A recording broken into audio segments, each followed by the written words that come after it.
बोले भगवान महावीर स्वामी की, आचार्य कुंद कुंद स्वामी की, आचार्य गुरुवर विद्यासागर मुनि महाराज की।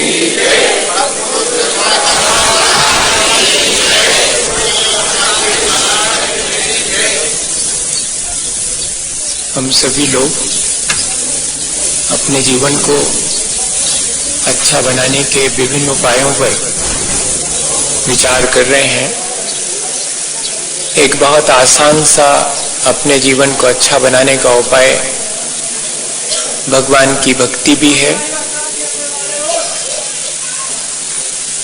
इस कलयुग में सत्संग और भगवान की भक्ति, ये दो जीवन को अच्छा बनाने के बहुत आसान उपाय हैं। भगवान की भक्ति किस तरह से करें जिससे कि हमारा जीवन अच्छा हो, ये जिम्मेदारी हमारी है। हमारा जीवन अच्छा क्यों नहीं है? क्योंकि हमारे जीवन में परतंत्रता बहुत है।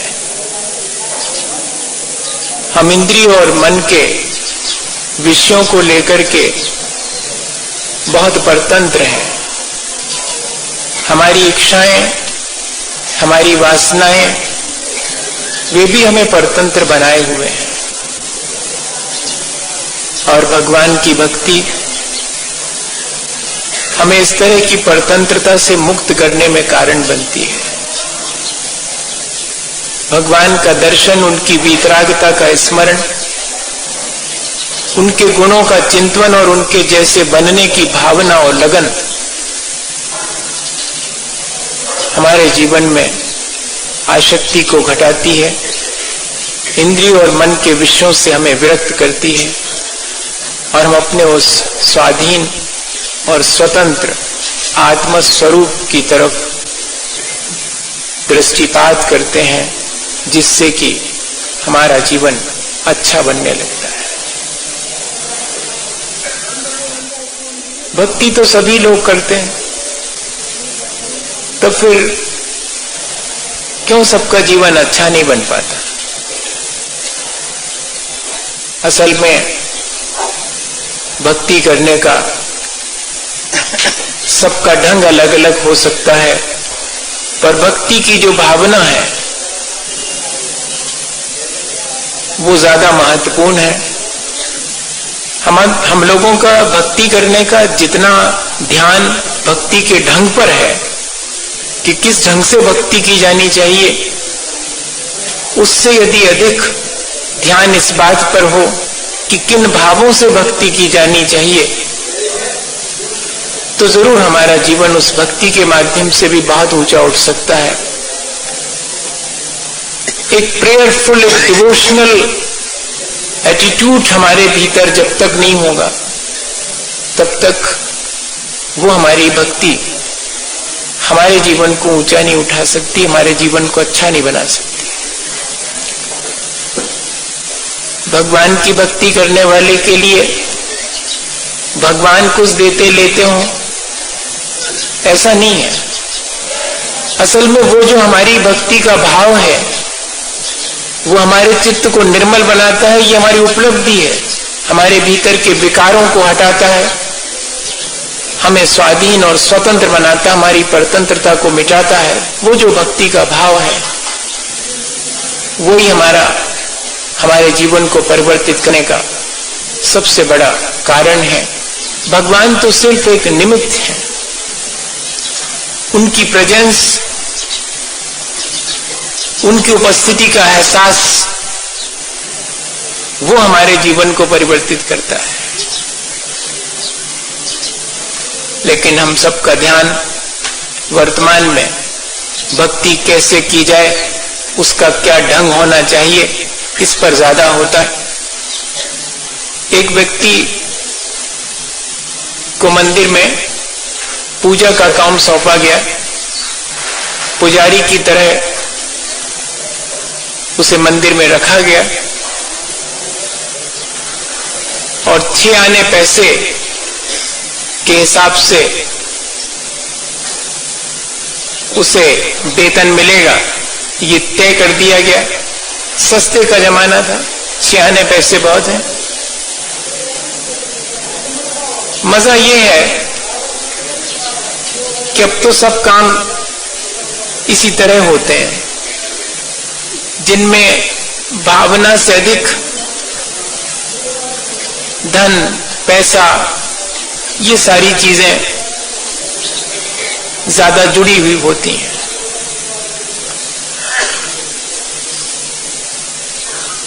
क्या स्थिति हम लोगों की है, किस समय से हम गुजर रहे हैं, जहां की भगवान की पूजा करने के लिए भी एक व्यक्ति को पैसा देकर के अपॉइंट करना पड़ता है। कल के दिन ऐसा ना हो कि हमारी तरफ से तुम उपवास कर लेना, हमसे एक एक उपवास का 100-100 रुपए ले लेना और उसका फल हमें मिल जाएगा। कल के दिन व्रत नियम भी कोई हमारी तरफ से पालन कर लेगा। आज तो कोई हमारी तरफ से पूजा कर देता है भगवान की और उसका फल हमें मिल जाता है। क्या ऐसा संभव है? अपने किए ही अपना उत्थान होता है भैया, दूसरे के किए तो उसका उत्थान होगा। सबको अपने अपने जीवन को अच्छा बनाने के लिए स्वयं अपना पुरुषार्थ करना होगा। फिर भी मंदिर की व्यवस्था थी, पुजारी जी को रख दिया गया, लेकिन 10-15 दिन ही पूजा का काम चला और फिर शिकायत आना शुरू हुई। जो ट्रस्टी थे मंदिर के, वो सब इकट्ठे हुए, उन्होंने एक मीटिंग रखी कि भाई बहुत सुनने में आ रहा है कि पुजारी ठीक नहीं है, अलग करना पड़ेगा। लेकिन इससे पहले कि अलग करें, देख तो लें कि उसकी क्या कमी है, क्या गलती वो कर रहा है। तो वैसे तो उनको फुर्सत नहीं मिलती थी सुबह से पूजा के समय, लेकिन अब चूंकि पूजा करने वाले की गलतियां देखना है, इसलिए पूजा देखने आना पड़ेगा। पूजा करने के लिए वक्त नहीं है, नहीं तो सुबह से आ जाते तो पुजारी जी को रखना पड़ता। लेकिन अब पुजारी जी पूजा में गलती कर रहे हैं, ये देखने के लिए तो ट्रस्टीज को भी आना पड़ेगा। आए वो चुपचाप छुप के देखा तो क्या देखते हैं कि पुजारी जी मंदिर के बाहर बने हुए कुएं पर बढ़िया से स्नान करके बड़े प्रफुल्लित हैं, नृत्य कर रहे हैं, नहा भी रहे हैं और बड़े आह्लादित होकर के फिर भगवान के पूजा की थाली सजाते हैं। तो माली जी ने बहुत सारे फूल लाकर रखे हैं और प्रसाद भी बना करके रखा हुआ है, वो सब पूजा की थाल में सजा रहे हैं। तो देखते क्या है कि पुजारी जी एक एक फूल सूंघते हैं, बहुत अच्छा है, और थाली में सजा के रख देते हैं। फिर दूसरा उठाते हैं, उसे सूंघते हैं, फिर रख देते हैं। फिर वो जो मीठा चढ़ाने के लिए आया था उसको थोड़ा सा चख करके देखते हैं, हाँ बहुत अच्छा, फिर पूरा रख देते हैं उसमें। अच्छा, इसीलिए शिकायत आ रही थी, गड़बड़ यहाँ है। फौरन जाकर के पुजारी से कहा कि ये क्या करते हो, सारी द्रव्य तुमने जूठी कर दी, भगवान के चढ़ाने लायक नहीं रह गई, तुम्हें पूजा करने का ढंग नहीं आता, छुट्टी तुम्हारी। पुजारी जी क्या बोले? बोले सियाने पैसे देना हो तो देओ, ना देना हो सो ना देओ, पूजा का ढंग तुम जानो, हम तो पूजा करना जानते हैं, पूजा का ढंग आप जानो। हम तो भगवान की पूजा करते हैं, आपका पूजा करने का क्या ढंग है वो हमें नहीं मालूम। तो बोले तुमने तो सारी द्रव्य ये जूठी कर दी।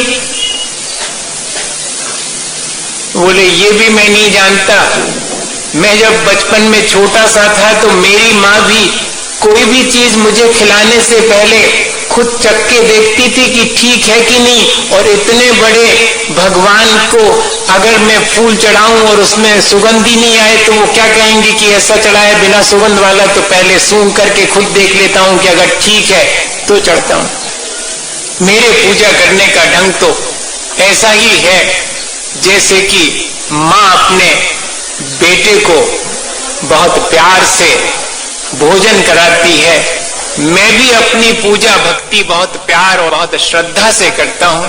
बहुत डिवोशनल एटीट्यूड है मेरा, बहुत समर्पित भाव से करता हूँ। बाकी ढंग आप जानो कौन सा करना चाहिए। सूखे द्रव्य से करनी चाहिए कि गीले से करनी चाहिए, कि फूल फल चढ़ाना चाहिए कि सूखी द्रव्य चढ़ाना चाहिए। जो आपको करना हो खड़े होके करनी खड़े होके करो, बैठ के करनी हो बैठ के करो, वो ढंग आप जानो। मैं तो सिर्फ उसका भाव जानता हूं कि पूजा करने के पीछे भाव क्या है, उद्देश्य क्या है। चित्त की निर्मलता उद्देश्य है, बाकी सब चीजें तो आलंबन है। उन आलंबन में उलझने से काम नहीं चलेगा। हमें तो अपने परिणाम संभालना पड़ेंगे। भक्ति में पहली आवश्यकता है कि भगवान के गुणों के प्रति मेरे मन में अपार श्रद्धा और प्रेम हो। तब ऐसी भक्ति मेरे जीवन को निर्मल बनाएगी, मेरे चित्त को मलिनताओं से बचाएगी। और दूसरी चीज, भगवान को देखने की आंख होना चाहिए। वो श्रद्धा की आंख से ही दिखाई पड़ता है, वरना पाषाण में वहां कहां भगवान है। वो तो सिर्फ हमारे अंतरंग के भावों की निर्मलता के कारण जाकी रही भावना जैसी, प्रभु मूरत देखी तिन तैसी।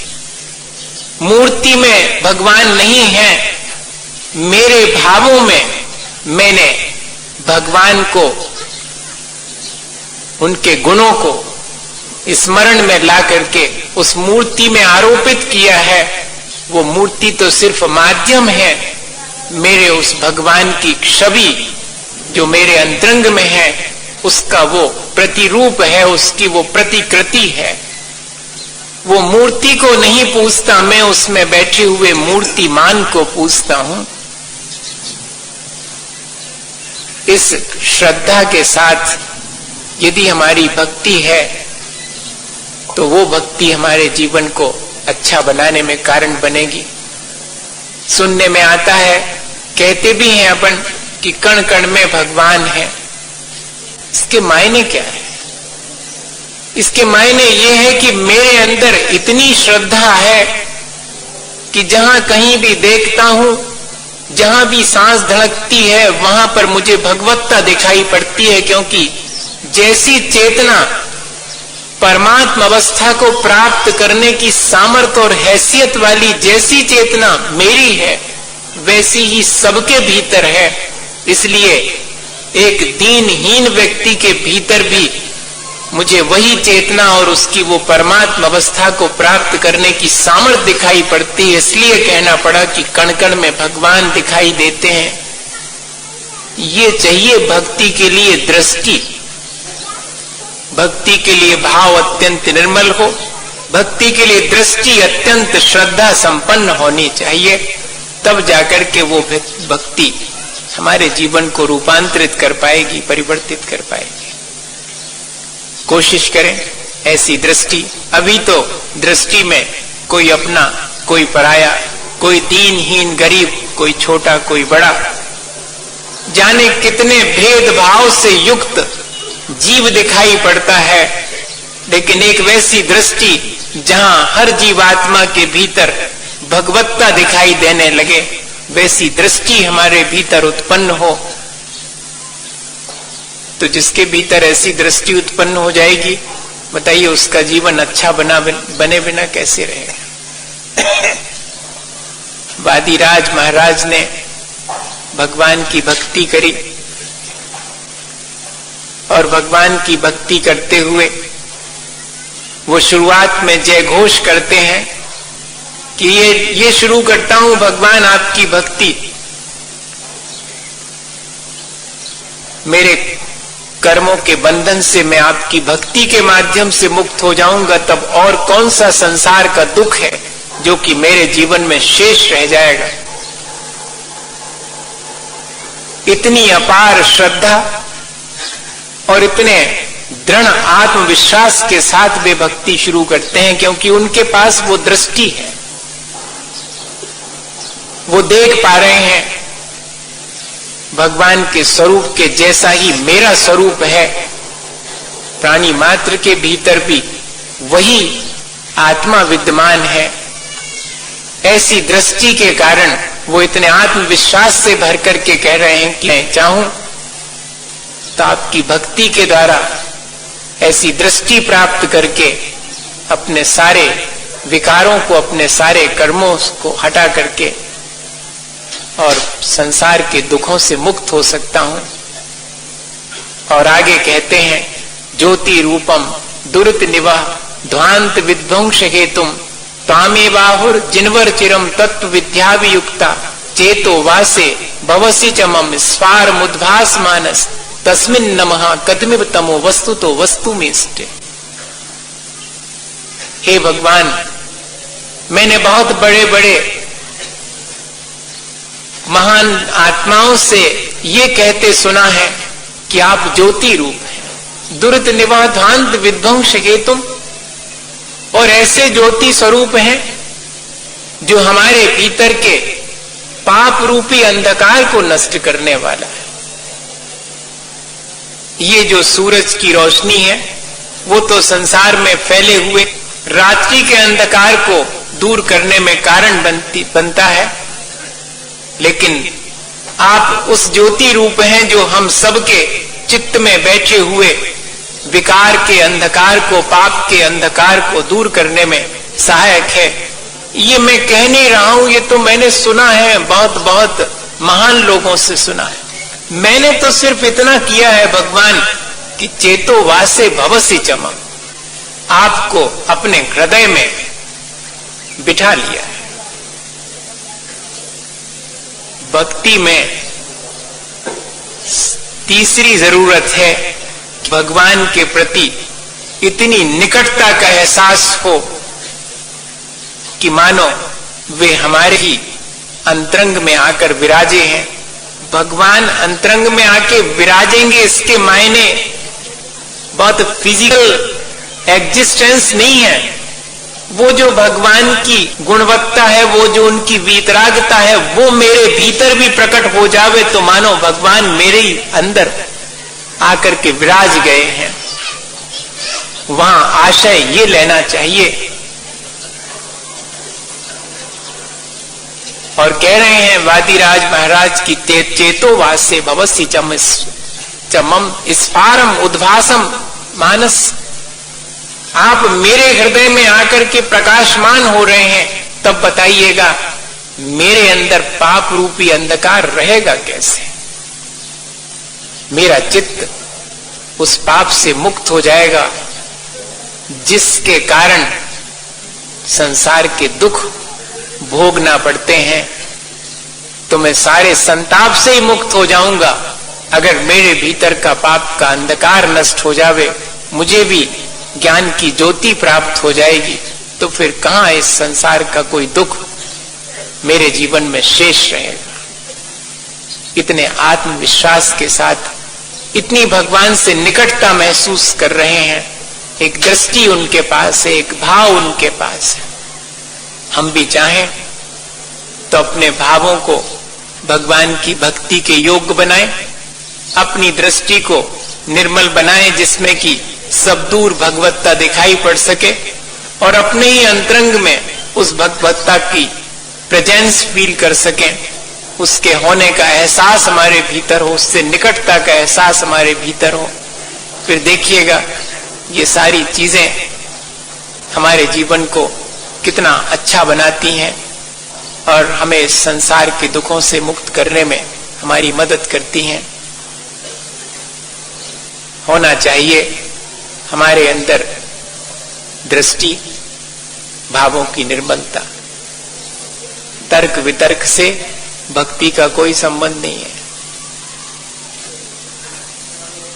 ऐसा करने से ऐसा होगा, ऐसा करने से ऐसा होगा। यह सब संसार का हिसाब किताब भक्ति के क्षेत्र में नहीं चलता भैया। फूल चढ़ाने से ज्यादा लाभ मिलेगा या कि चावल चढ़ाने से, वो खड़े होके पूजा करने से ज्यादा लाभ मिलेगा कि बैठकर करने से? इससे ज्यादा फर्क नहीं पड़ता। फर्क तो मेरे अपने भावों से, मेरी दृष्टि से और भगवत्ता के एहसास से पड़ता है। इसलिए ज्यादा कंसंट्रेशन हमारा इन चीजों पे होना चाहिए। जिसका इन चीजों की तरफ ज्यादा ध्यान है, बाकी चीजें अपने आप व्यवस्थित हो जाती हैं। जिसका अंतरंग जितना संभला होता है, उसका बाह्य जीवन संभले बिना नहीं रहता। पर हम बाहर से अपने जीवन को संभालने का प्रयत्न करते हैं और भीतर कहीं चूक रही आती है। हमें उसे भी ध्यान में रखना चाहिए कि बाहर हम जितना अपने जीवन को संभालने के लिए उपाय करते हैं, काश उतना ही हमारे अंतरंग को भी हम संभालें और ज्यादा तर्क वितर्क में, होशियारी में ना पड़ करके अत्यंत सहज सरल भाव से भगवान की भक्ति करें। एक व्यक्ति को गांव में लॉटरी खुली। आती तो हंसी है इस उदाहरण में, लेकिन है बड़ा महत्वपूर्ण उदाहरण। उसको लॉटरी खुली, छोटा सा तो गांव था, और लोगों को जब मालूम पड़ा कि उस बिल्कुल नासमझ आदमी को लॉटरी खुल गई, तो लोगों ने उससे पूछा कि क्यों, ये जो 49 नंबर खुला है, इसका आइडिया तुम्हारे मन में कैसे आया? उसने कहा इसमें क्या है, मुझे एक सपना आया था। तो लोगों ने कहा अच्छा, तुम्हें टिकट खरीदने से पहले और सपना आया था? उसने कहा कि हाँ। तो क्या दिखा था तुम्हें स्वप्न में? बोले कुछ नहीं, एक खेल चल रहा था स्वप्न में, स्टेज बना हुआ था, उसमें 7 लोग इधर खड़े थे, 7 लोग इधर खड़े थे, फिर उनके बीच में और 7 लोग आके खड़े हो गए। इस तरह से 7 लोगों की 7 लाइन लगी। नंबर 79 खुला था, 49 नहीं, 79। तो बोले बस जैसे ही मैंने देखा कि 7 की 7 लाइन लगी हैं, मैंने फौरन हिसाब लगाया कि 7 में 7 का गुणा करने से 79 आएंगे, और मैंने नंबर लगा दिया। उसने कहा, सबने कहा हो तो तुम बुद्धू, 7 में 7 का गुणा करने से 79 नहीं आते कभी। तो उसने कहा कि ठीक है, आप लोग बने रहो गणतज्ञ, इनाम तो हमें मिली, लॉटरी तो हमारी खुली, होते होंगे आपके घर में 49, हमारे तो 7 में 7 गुणा करने से 79 आए थे, सो हमने लगा दिए। ये उदाहरण पढ़ करके हंसी आती है उसकी गैर बुद्धिमानी पर। लेकिन अगर हम अपने जीवन में झांक करके देखें तो हम भक्ति के क्षेत्र में जो वर्तमान समय में होशियारी कर रहे हैं, अपनी बुद्धि लगा रहे हैं, हिसाब किताब से चल रहे हैं, नाप तोल करके भक्ति कर रहे हैं, ऐसा कहना चाहिए। हाँ, नाप तोल कर आती है द्रव्य। मैं तो रोज देखता हूं थाली लगाने वाले को, उसको पहले से इंस्ट्रक्शन है, इतनी इतनी रखना है, इसमें ज्यादा रख दी, उसमें रखो।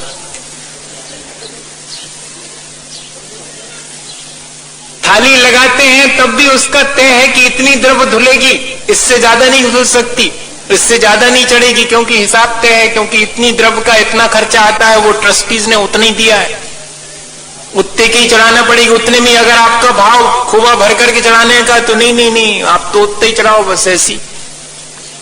आपके भावों से नहीं चलेगा, हिसाब किताब से चलेगा, नाप तोल से चलेगी आपकी भक्ति। भैया, चौथी बात है कि भक्ति में नाप तोल और हिसाब किताब नहीं चलता। भक्ति में तो ये सब चीजें पीछे छूट जाती हैं, और मेरे अपने परिणाम और उन परिणामों की उज्जवलता ही उन क्षणों में काम आती है। इसलिए इतना सब भक्ति का अनुष्ठान, पूजा पाठ करते हुए भी हमारा जीवन अगर परिवर्तित नहीं हो पा रहा है, तो हमें अपने उस भक्ति और पूजा के अनुष्ठान में